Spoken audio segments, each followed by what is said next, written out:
மலரும் பாக்கியராஜும் வந்து வீட்டுக்கு வர்றத வந்து ரேவதி பார்த்து ரொம்ப சந்தோஷப்படுறாங்க. ஆனா, எப்பவும் போல தங்கராஜ் வந்து செம்ம கடுப்பாறாரு.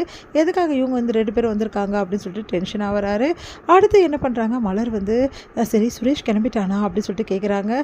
அதுக்கு வந்து இல்ல நீ கிளம்பிட்டு இருக்கான் அப்படின்னோடனே சரி நான் சுரேஷை பார்த்துட்டு வரேன் அப்படின்னா கூட பாக்கியராஜும் போறாரு.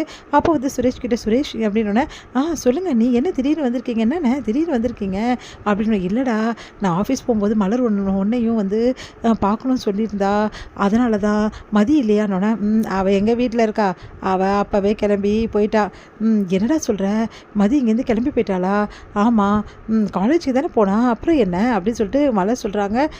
அவள் எங்கே மதிக்கிறா யாரையும், அவள் காலேஜுக்கு போனாலோ எங்கே போனாலோ அப்படின்னு. உனக்கு என்னடா நீ இப்படி பேசிகிட்டு இருக்க, சரிடா அடிப்பட்டுச்சுனாங்களே இப்போ எப்படி இருக்குது அப்படின்னோடனே பரவாயில்ல பரவாயில்ல அப்படின்னோடனே என்னடா நல்லா சிவந்து போயிருக்கேன், நேற்று பார்த்துருக்கோமே நல்லா வீங்கிருந்தது, இன்றைக்கி எவ்வளவோ பரவாயில்ல, ஐஸ் கட்டிலாம் வச்சு கொஞ்சம் பரவாயில்லாமல் இருக்குது, எல்லாம் மதியோட கைவண்ணம் தான் அப்படி சொல்லிட்டு டென்ஷன் ஆகிற. சரி மதி ஒன்றை வந்து தள்ளிவிட்டான்னு சொல்கிற, மதி எதுக்காக தள்ளிவிட்டா அப்படின்னு சொல்லிட்டு கேட்குறாங்க. நம்ம வந்து மலர் அதுக்கு வந்து அதான் நான் சொன்னேனே, வந்து நான் வந்து கையை பிடிக்க தான் போனேன், அதுக்குள்ளேயே அந்த மாதிரிலாம் பண்ண அப்படின்னோடனே அப்படியே சுரேஷை பார்த்து முறைக்கிறாங்க மலர். உடனே வந்து அண்ணி என்ன நீ நம்ப மாட்டிங்களா அப்படின்னோடனே, இங்கே பாரு என்னாலலாம் நம்ப முடியாது, மதியை பற்றி எனக்கு நல்லாவே தெரியும், அவள் சாதாரணமாக இந்த அளவு உன்னை ஃபோர்ஸை தள்ளி விட்டுருக்கானா காரணம் நீ அதான் இருப்ப, நீ என்ன பண்ண சொல்ல புரிய பிள்ளையா, அண்ணன் பேச்சு கேட்டுட்டு தங்கராஜ் அண்ணன் பேச்சு கேட்டுட்டு ஏதாவது பண்ணியா அவகிட்ட வம்பிழுத்தியா அப்படின்னோடனே அதெல்லாம் ஒன்றும் இல்லையே அதெல்லாம் ஒன்றும் இல்லையே அப்படின்றாங்க. எனக்கு நல்லா தெரியும் நீ என்ன பண்ணியிருப்பேன்னு சொல்லிட்டு, அண்ணன் சேர்ந்து வாழ சொல்லியிருப்பாரு, அதனால ஏதாவது வம்பிழுத்திருப்ப, அதனால தான் மதி பிடிச்சி தள்ளி விட்டுருப்பா அப்படி தானே அப்படின்னோடனே.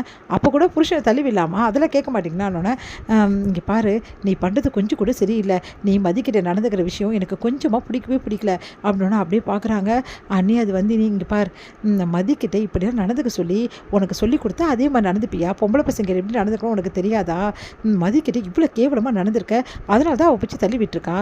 அண்ணி நான் ஒன்றும் கேவலமாக நடக்கலை, எல்லா புருஷன் பொண்டாட்டியும் இப்படி தானே இருப்பாங்க, அது எல்லா புருஷன் பொண்டாட்டிக்கும் உனக்கும் மதிக்கும் கிடையாது, இன்னும் நீங்கள் பழக கூட ஆரம்பிக்கல, ஒருத்தருக்கு புரிஞ்சுக்கணும் பழகணும் எவ்வளவோ இருக்குது, அதுக்கப்புறமா தான் எல்லா விஷயமுமே நடக்கும், அதை விட்டுட்டு நேராக மதியை வந்து இந்த மாதிரி வந்து ட்ரீட் பண்ணியிருக்க, இது தப்புன்னு உனக்கு தோணலையா சுரேஷ் அப்படின்னோடனே.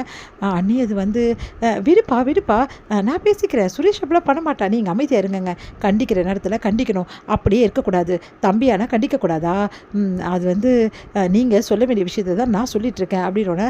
பாக்கியராஜ் வந்து ஆமாம் சுரேஷ் பொண்ணுங்க கிட்ட இப்படிலாம் நடந்துக்கக்கூடாதுரா, உன் அண்ணி நான் என்ன ஆசைப்பட்டாலும் நான் வாங்கி கொடுத்துருவேன், அது மட்டும் கிடையாது, அவள் என்ன தான் வந்து வீட்டில் பிரச்சனையை வந்து ஹேண்டில் பண்ணாலும் சரி, அவள் என்கிட்ட எந்த பிரச்சனையும் அவளுக்கு எப்போவுமே இருந்தது. ஏன்னா நீங்கள் இப்போ லவ் மேரேஜாக இருந்தாலும் அண்டர்ஸ்டாண்டிங்னு ஒன்று இருக்குல்ல, 2 பேருக்குள்ளே புரிதல் இருக்கணும், உங்கள் 2 பேருக்குள்ளே புரிதலே வரல, அதுக்குள்ளேயும் வந்து தங்கராஜான பேச்சை கேட்டு இந்த மாதிரி வேலையெல்லாம் பண்ணிட்டுருக்க அப்படி சொன்னோன்னா. அண்ணே அது வந்து நீங்கள் பார் நீ பண்ணது ரொம்ப பெரிய தப்பு சுரேஷே, அவளை தான் நான் சொல்லுவேன் அப்படின்னோடனே.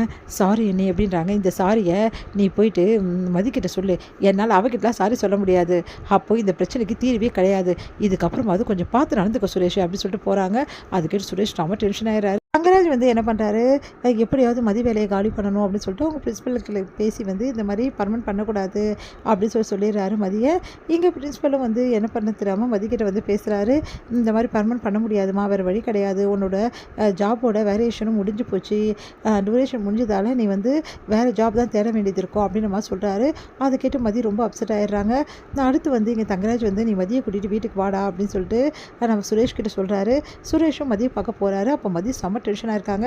எனக்கு நல்லாவே தெரியும் என்னோடய வேலையை இந்த மாதிரி பண்ணது நீங்கள் தான், நீங்களும் உங்கள் மாமாவை சேர்ந்து தான் இந்த வேலை பண்ணியிருக்கீங்க, எனக்கு நல்லா தெரியும் அப்படின்னோடனே சுரேஷ் அதிர்ச்சி அடைகிறாரு. மாமாவை கூட்டினு சொன்னார், அதான் வந்து ஏன் இவ்வளோ பேசுகிற அப்படின்னோடனே சரி வாங்க அப்படின்னு சொல்லிட்டு நேராக வீட்டுக்கு போகிறாங்க மதி. வழக்கம் போல் தங்கராஜ் வந்து புத்திமதியாக சொல்லிட்டு இருக்கும்போது நிறுத்துறீங்களா, என்னோடய வேலையை காலி பண்ணிவிட்டு நீங்கள் வந்து நல்ல மாதிரி கிட்டே பேசினா நான் நம்பிடுவேன் நினச்சிட்டு இருக்கீங்களா, என்ன நினச்சிட்டு இருக்கீங்க, வேலை இல்லைன்னா நான் அடங்கி போயிடுவேன், நான் இப்படி தான் இருப்பேன் அப்படின்னு நினச்சிட்டு இருக்கீங்களா, அதெல்லாம் நடக்கவே நடக்காது, என் வேலைக்கு திரும்ப எப்படி வாங்கணும்னு எனக்கு தெரியும், அதே மாதிரி நான் வேலைக்கு போகலன்னா இவரும் வேலைக்கு போக முடியாது, அந்த மாதிரி எப்படி பண்ணணும்னு எனக்கு தெரியும், பண்ணட்டுமா அப்படின்றாங்க. அதுக்கிட்ட தங்கராஜும் வந்து அதிர்ச்சி அடைகிறாரு. சுரேஷும் அப்படியே அதிர்ச்சியாக பார்த்துட்டே இருக்காரு.